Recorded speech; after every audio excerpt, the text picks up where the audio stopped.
सगळ्यांना वाटतं की 100+ मार्क्स मिळाले म्हणजे आपलं 90+ पर्सेंटाईल तरी नक्की मिळणार आहे। मग लास्ट इयरच्या 2 सिच्युएशन्स मी तुम्हाला सांगणार आहे।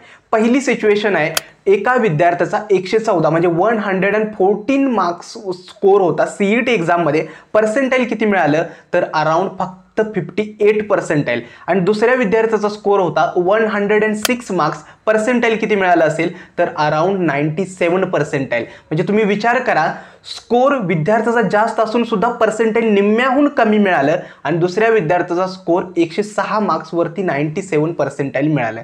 म्हणजेच काय, विद्यार्थ्यांना सगळ्या गोष्टी, तुम्हाला हे घाबरवण्यासाठी सांगतोय का, मुळीच नाहीये। फक्त एक अटेम्प्ट, जेई सारखे 2 अटेम्प्ट नाही आहेत, फक्त सीईटीचा एक अटेम्प्ट, ते 3 तास आणि तुम्ही आयुष्यात केलेली 11वी 12वीची 2 वर्षाची सीईटीची प्रिपरेशन फक्त या 3 तासांमध्ये इव्हॅल्युएट होणार आहे। ही यासाठी सांगतोय की तुम्हाला घाबरवत नाहीये, तर आतापासून सिरियस व्हायची वेळ आलेली आहे। पुढचे जे 100 दिवस आहेत आपल्या सीईटी एक्झाम पर्यंत, त्या वेळेमध्ये जर तुम्ही एक बेस्ट रोडमॅपने जर सगळ्या स्ट्रॅटेजीज फॉलो केल्यात तर नक्की सीईटी एक्झाममध्ये जो तुमच्या मनासारखा जो स्कोर आहे तो नक्की कव्हर करून तुम्ही तुमच्या ड्रीम कॉलेजमध्ये पोहोचू शकता, याची गॅरंटी मी देतो। सो हाय एव्हरीवन, मी Sandeep Milke, 4th year student at PICT Pune, scored 99 percentile in CET exam and 94 percentage in HSC। सो आजपासून मी माझी व्हिडिओ सिरीज आहे जी MHT CET 2025 साठी ती स्टार्ट करतोय आणि पहिला व्हिडिओ आज बनवतोय तो 1 जानेवारी पासून ते आपली सीईटी एक्झाम होईपर्यंत पुढच्या 100 डेजचं जे प्लॅनिंग आहे, जो एक रोडमॅप आहे, या पुढच्या 100 दिवसांमध्ये तुम्हाला काय करायचं आहे, बोर्डमध्ये कसं प्रिपरेशन करायचं आहे, बोर्ड नंतर तुमची स्ट्रॅटेजी काय करायची आहे, या सगळ्या गोष्टीबद्दल आजच्या या व्हिडिओमध्ये डिटेलमध्ये सांगणार आहे। त्यामुळे आजचा जो व्हिडिओ आहे ना तो एंडिंगपर्यंत नक्की बघा, चॅनल लाईक करा, शेअर करा आणि सबस्क्राईब देखील करा। आणि सुरुवातीला सांगतोय, व्हिडिओच्या डिस्क्रिप्शन बॉक्समध्ये एका व्हॉट्सॲप ग्रुपची लिंक दिलेली आहे आणि एक इंस्टाग्रामचं पेज सुद्धा दिलेलं आहे, त्याला नक्की फॉलो करा आणि जॉईन व्हा, जेणेकरून सीईटी एक्झाम रिलेटेड जेवढे काही अपडेट्स असतील ना तर त्या पेजवरती आणि त्या इंस्टाच्या वरती मी अपडेट करत जाईल, त्यामुळे तुम्हाला सगळ्या गोष्टी अपडेटेड राहाल। सो सुरुवात करूया आजच्या या नवीन व्हिडिओला।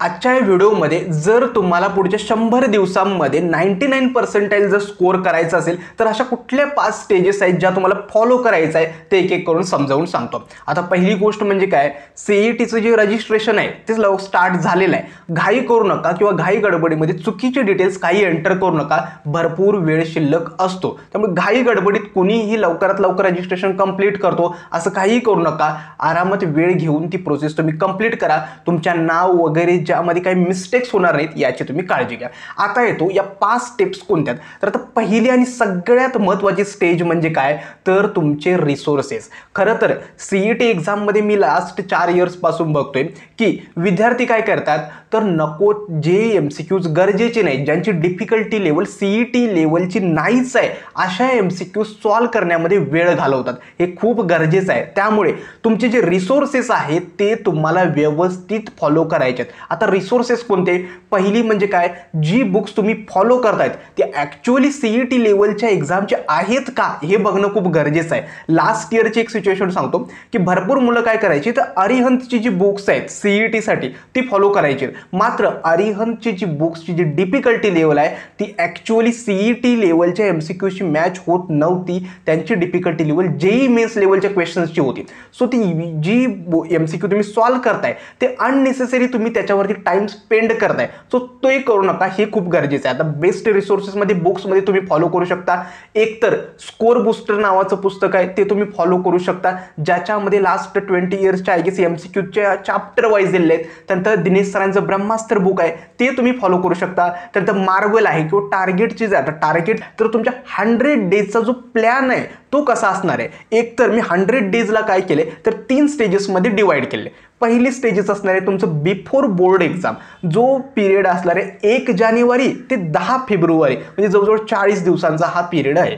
तर आता पहिली फेज असणार आहे तुमच्या बोर्ड एक्झामच्या आधीचा पिरियड. खरं तर हा खूप महत्त्वाचा आणि क्रुशल टाईम असणार आहे. कारण का या पिरियडमध्ये तुम्हाला एकतर तुमच्या बोर्ड एक्झामवरती पण फोकस करावा लागणार, दुसरा त्याच्यासोबत CET सुद्धा प्रिपरेशन करावी लागणार, आणि तिसरी तुमची JEE मेन्सचा सुद्धा अटेम्प्ट यामध्येच असणार आहे. आता बहुतांश विद्यार्थी JEE वरती पण फोकस करतात. सगळ्यांना सांगायचं आहे JEE मेन्सच्या सेशन 1चा स्कोर जसा तुम्हाला समजेल त्यानंतर पटकन तुम्ही CETच्या अभ्यासावरती फोकस करा. लास्ट इयर कितीतरी विद्यार्थ्यांचा JEEचा अटेम्प्ट चांगला नव्हता गेला आणि ऐन मोमेंटला ते विद्यार्थी CETकडे शिफ्ट झाले.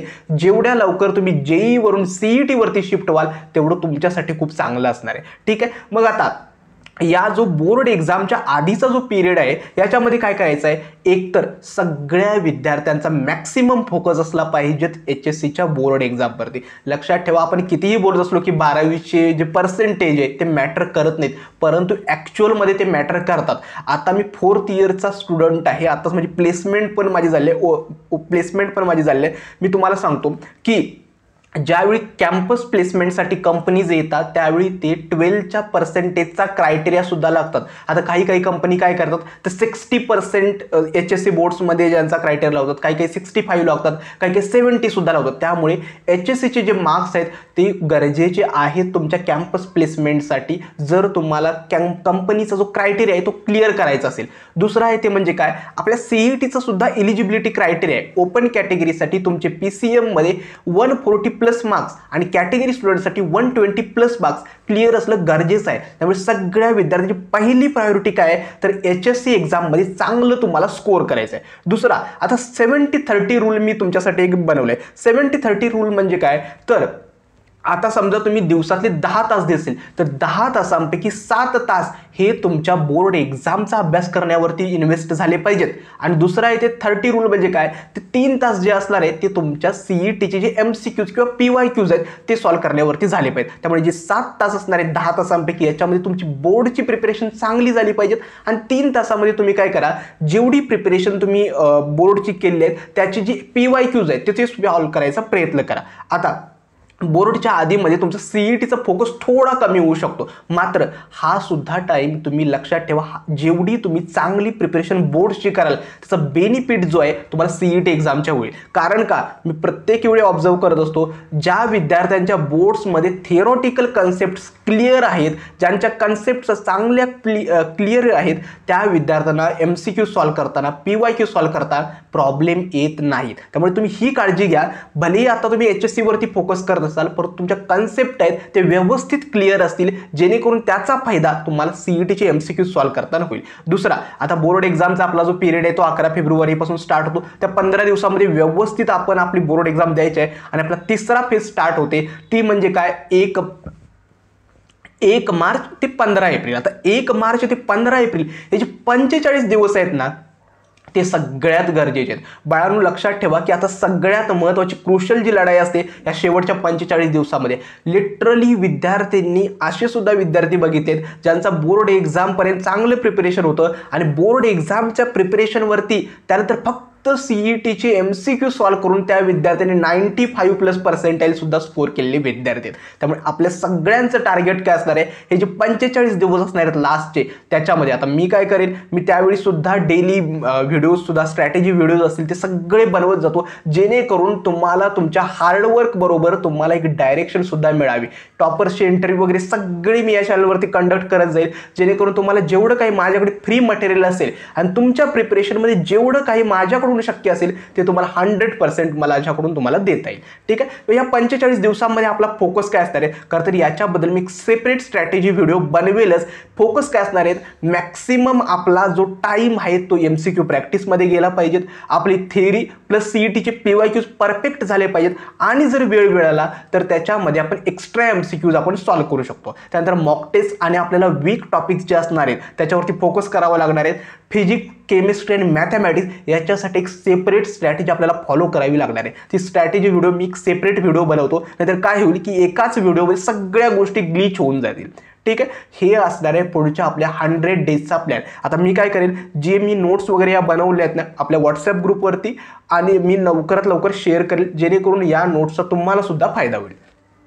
ठीक आहे. आता स्टेज नंबर 3 आहे ती म्हणजे काय, टाइम टेबल आणि डेली गोल्स, जे सगळ्यात महत्त्वाचं आहे. आता काय करा, 1 जानेवारीपासून सगळ्या मुलांनी कन्सिस्टंटली काय करायचं आहे, पहिलं म्हणजे काय, तुमचा जो पीक हावर्स आहेत म्हणजे ज्या वेळेमध्ये तुमचा चांगला अभ्यास होतोय ते पहिल्यांदा सगळ्यांनी ओळखायचे आहेत. दुसरं म्हणजे काय, जे तुमचे वीक सब्जेक्ट आहेत मग ते HSC एक्झामचे असतील किंवा CETचे असतील त्याच्यावरती जास्त फोकस करणं खूप गरजेचं आहे. कारण का विद्यार्थ्यांना बघतो ना, ते रँडमली जो सब्जेक्ट किंवा जो टॉपिक तुम्हाला इझी जातात त्याच्यावरतीच ते जास्त म्हणजे ब्रशअप करतात. असं करू नका. तर तुम्ही काय करा, जास्त फोकस जे तुमचे वीक सब्जेक्ट आहेत किंवा वीक टॉपिक्स आहेत त्याच्यावरती फोकस करा. तिसरं आहे म्हणजे काय, जे आपले PCMचे जे सब्जेक्ट आहेत फिजिक्स, केमिस्ट्री, मॅथ, भले एखादा सब्जेक्ट डिफिकल्ट असेल तर त्यानुसार तुम्हाला वेळ डिस्ट्रीब्यूट करायचा आहे. काही विद्यार्थी काय करतात, मला फिजिक्स डिफिकल्ट जाते बोलतात आणि केमिस्ट्री आणि मॅथ्सवरती फोकस करतात.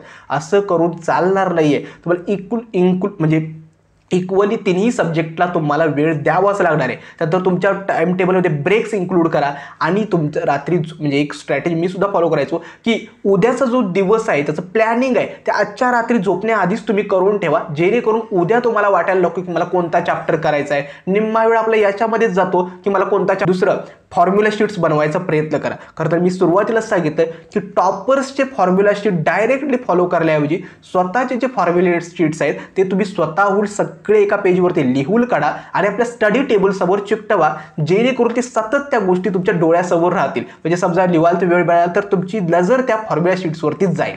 ठीक आहे. ही होती 4थी स्टेज. आणि 5वी आणि सगळ्यात महत्त्वाची स्टेज म्हणजे काय, रिव्हिजन आणि मॅक्सिमम सिलेबस कव्हर. खरं तर तुम्ही लक्षात ठेवा, कितीही सिलेबस कव्हर केलात, सगळ्यात महत्त्वाची गोष्ट काय, जेवढं रिव्हिजन तुम्ही करायला मिळालो ते खूप गरजेचं आहे. तुमचे फॉर्म्युलाज असतील, तुमच्या थिओरिटिकल कन्सेप्ट असतील, जे सॉल्व्ह केलेले PYQs आहेत त्याचं रिव्हिजन होणं खूप गरजेचं आहे. लक्षात ठेवा, जेवढी शक्य असेल तेवढी प्रॅक्टिस PYQची MCQची करणं खूप गरजेचं आहे. फक्त चॅप्टर वाचला म्हणजे चॅप्टर कव्हर झाला नाही आहे. तिसरं असलं म्हणजे काय, टाईम मॅनेज करायला तुम्ही व्यवस्थित शिका. तुमचं टाईम मॅनेजमेंट खूप महत्त्वाचं असणार आहे. चौथं असणार आहे म्हणजे काय, कन्सिस्टन्सी. लक्षात ठेवा, यूट्यूबवरती मोठमोठे यूट्यूबर्स असेल, कोणीही असेल, फक्त तुम्हाला मोटिवेशन देतात की इतकं पर्सेंटाईल मिळतं. लिटरली मी बघतो ना, डेली व्हिडिओ टाकत जातात की 99 percentile in 10 days, 99 percentile in 15 days. अशा गोष्टींवरती बाळाला विश्वास ठेवू नका. कारण का कसं असतं, जेवढ्या गोष्टी आपल्याला आकर्षक वाटतात किंवा अट्रॅक्टिव्ह वाटतात ना, की अरे काहीतरी वेगळं सांगितलं, वेगळं काही नसतं. सगळ्या व्हिडिओचा कंटेंट सेम असतो. 3 गोष्टी सगळ्या व्हिडिओमध्ये सेम असतील. PYQ प्रॅक्टिस करा, रिव्हिजन करा आणि सगळ्यात महत्त्वाचं म्हणजे काय, जेवढे शक्य असतील तेवढे म्हणजे काय MCQ मॅक्सिमम सॉल्व्ह करा. या सगळ्या गोष्टी सेमच असतात, वेगळं काही नसतं. त्यामुळे अशा गोष्टी ज्याच्यामध्ये फार मोटिवेटेड किंवा एक्स्ट्रा काही एक्झॅगरेटेड सांगितलं असतं अशा गोष्टींवरती विश्वास ठेवण्याऐवजी तुम्हाला तुमच्या कन्सिस्टन्सीवरती विश्वास ठेवला आहे. कारण का, पुढच्या 100 दिवसामध्ये जो कन्सिस्टंटली आपले PYQs, आपलं टाइम टेबल, आपलं रिव्हिजन या सगळ्या गोष्टी फॉलो करणार आहे तोच व्यवस्थित आणि चांगला स्कोर CETमध्ये स्कोर करू शकणार आहे. आय होप तुम्हाला आजचा हा व्हिडिओ समजला असेल. पुढचा जो व्हिडिओ आहे तो सुद्धा कोणत्या टॉपिकवरती हवा आहे ते मला कमेंट सेक्शनमध्ये सांगा, जेणेकरून मी सगळ्या गोष्टी ज्या आहेत ना त्यावरती व्हिडिओ मी बनवत जाईल. आणि चॅनलला नक्की फॉलो करा. ठीक आहे. मी व्हॉट्सॲप ग्रुपची लिंक आणि इन्स्टा पेजची सुद्धा लिंक दिली आहे, त्याला सुद्धा फॉलो करा, जेणेकरून काहीही ज्या अपडेट्स असतील ना मी त्यावरती पोस्ट करेल. आजचा हा व्हिडिओ कसा वाटला हे देखील मला कमेंट सेक्शनमध्ये कळवा. आजचा हा व्हिडिओ मी इथेच थांबवतो. धन्यवाद.